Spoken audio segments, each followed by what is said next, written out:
Long Good Friday is a film that came out in 1980 that's directed by John McKenzie and written by Brian Keefe. So The Long Good Friday is a $50 patron request that comes from The Oncoming Storm. I believe that this is now his third patron request, and so far, just from his patron requests, it seems that he really loves the 80s.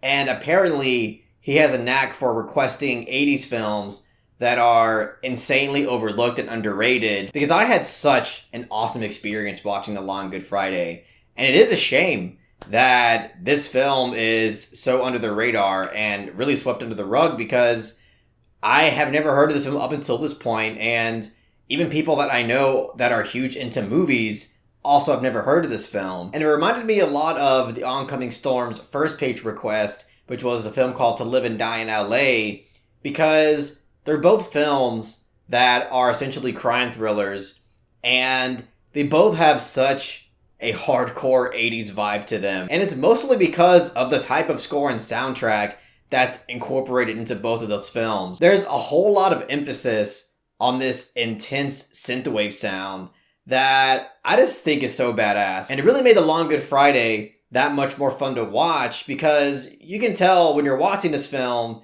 that they didn't just kind of throw the soundtrack in there. A lot of the score is actually delicately placed from scene to scene, especially with big scenes like the ending, where you can really tell that there was a vision behind the score to kind of synchronize with the film. And I really appreciated that level of delicacy out of this film and the overall vision of it, because again, it's not just the ending scene. There are a lot of moments throughout this film where you feel like the score is just matching the scene so well. And it's something that might make or break some people, because I can see some people finding it cheesy in the same way that some people might find the way that the 80s score in a Brian De Palma film is cheesy. And even I agree with that, because there's some De Palma films where I'm like, I just can't deal with the score. But here with The Long Good Friday, it's just so much fun and makes it such a memorable experience. And I really dug a lot of the characters that are in this film, especially the two main characters. To start, Bob Hoskins, I know a lot of people know him from, Who Framed Roger Rabbit, and of course, the infamous Mario movie. But I actually was first introduced to him through the film Brazil as his iconic comedic performance as a Central Services worker. Have you got a 27B stroke 6? 27B stroke 6. Stroke 6. Now look what you've done to him. So to really see him in a film where he's not only starring in a film, but is tackling a character that really demands a lot out of his emotion and demands so much intensity out of his character, he absolutely nails it in this film. He has a few monologues in this film where you can just tell, like, he really had to bring it in terms of his vocal delivery.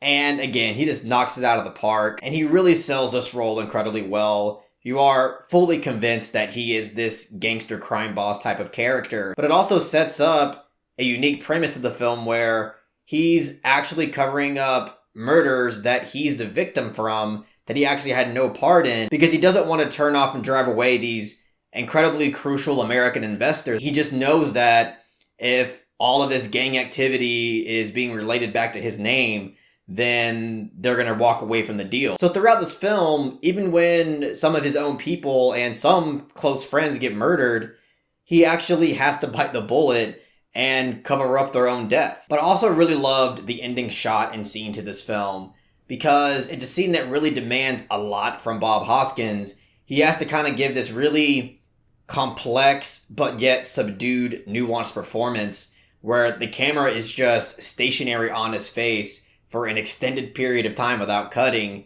And it's just a really complex moment for the character. And it actually reminded me a lot of Good Time, where you had this lingering shot on the main character, and just through a lot of their subtle expressions, they're conveying how they feel on the inside.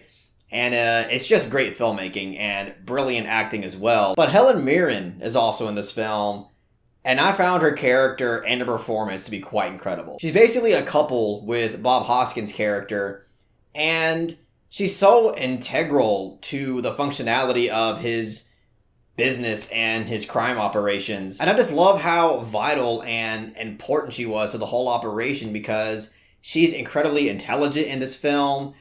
She's emotionally strong and equipped. There's a certain scene in this film that happens in the third act where she basically has to calm Bob Hoskins' character down. And it was just a brilliant character moment.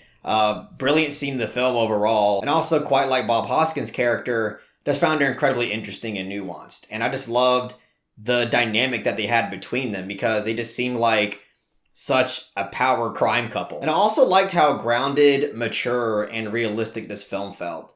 Whether it was just through the pacing, because the pacing in this film felt very realistic. I mean, there's moments where, the main character has to actually take time off and, think about everything that he's done. And there's a scene where he's just in bed with a robe on and, he's having a cup of coffee with Helen Mirren. And it's like scenes like that where you get these breaks that does make it feel more realistic and rooted to reality. But even beyond the pacing and how this film is structured, even the violent content that this film offers doesn't feel over the top. Except for maybe one scene that involves like a neck being slit open. But even then, you can tell that that scene was, delicately built up to that moment. It's the scene that you can tell that they planned to be this kind of big violent scene. So even despite the fact that the score is a bit over the top, but fun in a way that I liked, it's the content and just the way that this film was approached still felt grounded and mature, and that's something that I also really dug out of the film. But I will say a few things about this film that I think bugged me just a little bit, and one of them has to do with a few scenes where I feel like there was a little bit too much explaining of what's going on with the plot. And for the most part, it actually didn't bother me because there are some scenes where characters are interacting and they're explaining what's actually happening in this mystery.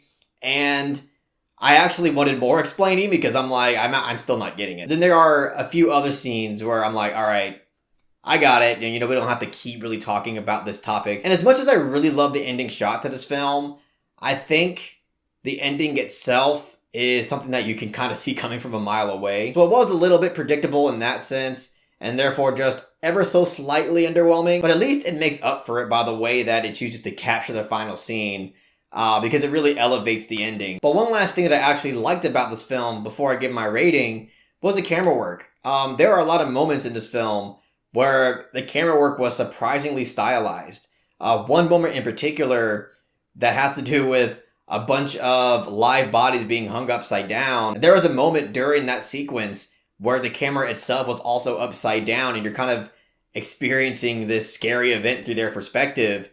And I like that stylistic choice. And again, that's a scene that really got me immersed into the material. And yeah, overall, again, I already liked this film. I thought the main characters were excellent. The performances by both of them were excellent. The 80s score made it that much funner of an experience.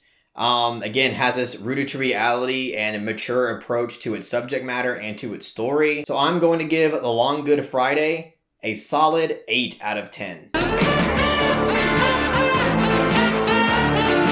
Huge props to The Oncoming Storm for requesting this film. I really like that he's kind of trying to resurrect and give some exposure to these overlooked 80s films. Because with both To Live and Die in LA and now The Long Good Friday, again, I just think it's a shame that more people don't really know about these films.